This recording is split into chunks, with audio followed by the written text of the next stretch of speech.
my second year at art school, it was suggested from the way I drew that printmaking might appeal to me. I was taken up to the printmaking department and I met Philip Reeves, who made quite an impression on me. In the past, I used to do a lot of travelling and I used to get a lot of inspiration from travel.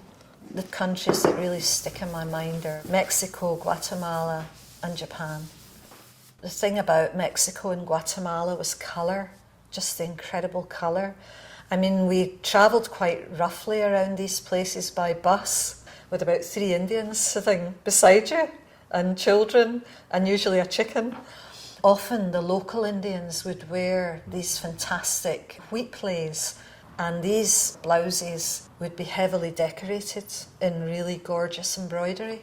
So you could see these beautiful things close up. It was hard not to stare.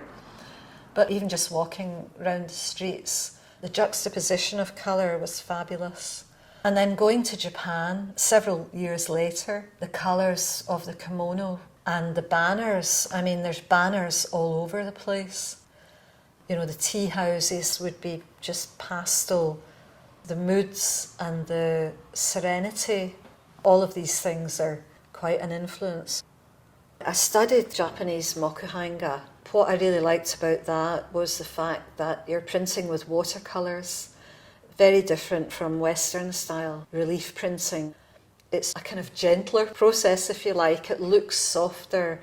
You know, you're working with very reduced, watered down paints applied to the wood block using brushes.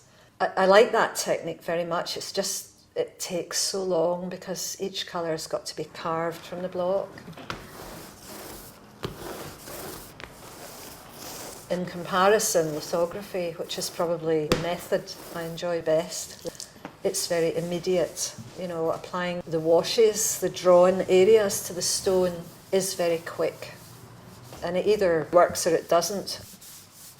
I tend to work on 2 or 3 ideas at once. I got very interested in the poems of Emily Dickinson. I started doing a bit of research and I was quite interested to find out that she was a very keen gardener. She grew very specific flowers in her greenhouse. This will eventually turn out to be an artist's book about her flowers and her garden. It's creating a mood rather than making a drawing about a flower. I'm working on an image just now for an exhibition in China.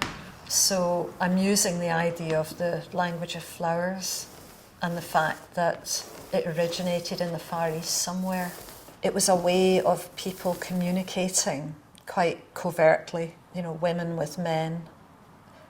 With the work, I want to create something that's got a slight edge. You know, I don't want to make pretty pictures, particularly. Some of the flower images I've made actually are hybrids. It's maybe a thistle, but on the other hand, it's got a rose head on it.